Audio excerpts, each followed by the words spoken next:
శ్రీ మొగలిచెర్ల దత్తాత్రేయ స్వామివారి దత్తబోధలు 13వ బోధ సత్య సౌందర్యం. శ్రీ దత్తాత్రేయ స్వామివారి మొగలిచెర్లలోని రావు గారి ఇంట్లో భోజనం పూర్తి అయిన తర్వాత నిర్మల ప్రభావతి గారికి పకీరి మాన్యంలో దొరికిన ఒక శివలింగాన్ని ఒకమారు దర్శించి నమస్కరించుకొని శ్రీధర్రావు దంపతులను శ్రీ స్వామివారి సాధనా స్థలంలో బావి నిర్మాణం తలపెట్టమని ఆశీర్వదించి తిరిగి ఎద్దుల బండిలో మాలకొండకు వెళ్ళిపోయారు. కానీ శ్రీధర్రావు దంపతుల ఇంటిలోనే ఉండిపోవచ్చు కదా. ఇక్కడైతే ఎండకి వానకి తలదాచుకోవడానికి ఒక ప్రత్యేకమైన వసతి, చక్కగా ఆహారాన్ని, అలానే ఏ విధమైన సేవ అయినా చేయటానికి శ్రీధర్రావు దంపతులు లాంటి భక్తులు సిద్ధంగానే ఉంటారు. మరి ఆ మాలలో ఏమున్నది?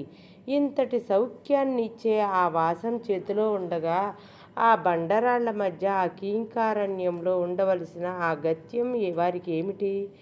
సామాన్యుల మనసు ఎప్పుడు శరీర సౌఖ్యమై కోరుకుంటుంది. కేవలం మానవునికి మాత్రమే కాదు, పరిణామ క్రమంలో క్రింద ఉన్న జీవులన్నీ కూడా శరీర సౌఖ్యమే కోరుకుంటాయి. అది తప్పు కాదు, సహజం. కానీ ఎలా అయితే మిగతా జీవరాశుల కంటే మనిషి ఉన్నతంగా ఆలోచిస్తాడో అలానే మానవుల కంటే ఉన్నత స్థాయి జ్ఞానులు కోరుకునే స్థితి జన్మరాహిత్యమే. అది ఒకటి మాత్రమే వారి లక్ష్యమై ఉంటుంది. అసలు మరలా జన్మించి మళ్ళీ శారీరక మానసిక బాధలను భరించనవసరం లేకుండా పూర్తిగా పరమాత్మలో లీనమైపోవడం కంటే ఉన్నత స్థితి ఏముంటుంది చెప్పండి? ఏ విధముగా అయితే అందరము కూడా జీవన లక్ష్యాలను చేరటానికి మధ్యలో వచ్చే చిన్న చిన్న విలాసాలను కాదనుకుంటామో, అలాగే మోక్ష సాధనను లక్ష్యంగా ఎంచుకున్న సాధకులు కూడా ఈ లౌకిక ప్రపంచ సుఖం రూపంలో విసిరే మాయను చాకచక్యంగా పక్కకు తప్పిస్తారు.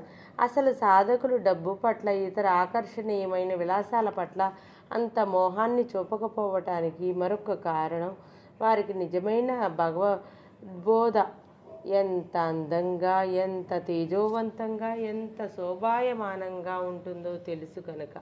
మరి అలాంటి వాస్తవాన్ని చూడగలిగినప్పుడు ఇంకా మిగిలిన భోగాలు ఇన్ని సూక్ష్మమే అయిపోతాయి కదా.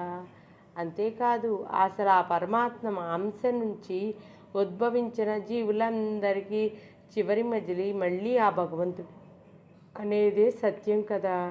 కాబట్టి మోక్ష ప్రాప్తి కోసం పరితపించిపోయే ధన్యజీవులు అటువంటి సత్యాన్ని చేరుకోవటానికి మనం ఇప్పుడు అనుభవిస్తున్న సత్యాన్ని మాయ అని ఎరిగి ఆ రీతిగా నడుచుకుంటారు.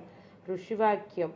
స్కంద పురాణంలో చెప్పబడిన శ్రీ గురుగీత అనే మంత్ర రాజమునందు పరమేశ్వరుడు జగన్మాత అయిన పార్వతీదేవితో ఈ విధంగా బోధిస్తున్నారు.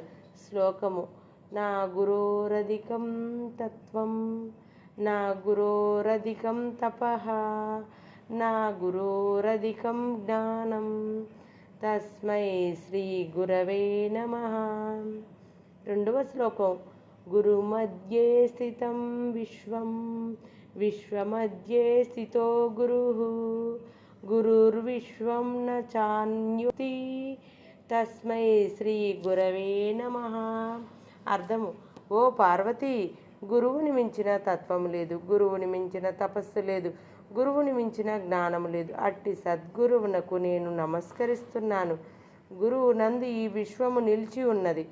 ఈ విశ్వమునందు గురువు వ్యాపించి ఉన్నారు. అసలు గురువు, విశ్వము అని రెండు వస్తువులుగా కనపడుతున్నా అవి వేరు కాదు. అట్టి సద్గురువునకు నేను నమస్కరిస్తున్నాను. శ్రీ స్వామివారి బోధ. కాబట్టి ఇటువంటి సద్గురువులు లభించిన వారికి బాహ్య భోగాలపై ఆసక్తి ఎలా ఉంటుంది చెప్పండి? అందరికీ ఆ భగవంతుడు శ్రీ స్వామివారి వంటి సద్గురువుల దయతో అటువంటి భగవత్ శోభను, సత్య సౌందర్య స్థితిని అనుగ్రహించేలా సాధన చెయ్యాలనే బోధన గ్రహిద్దాం. ఓం ద్రాం దత్తాత్రేయాయ నమః.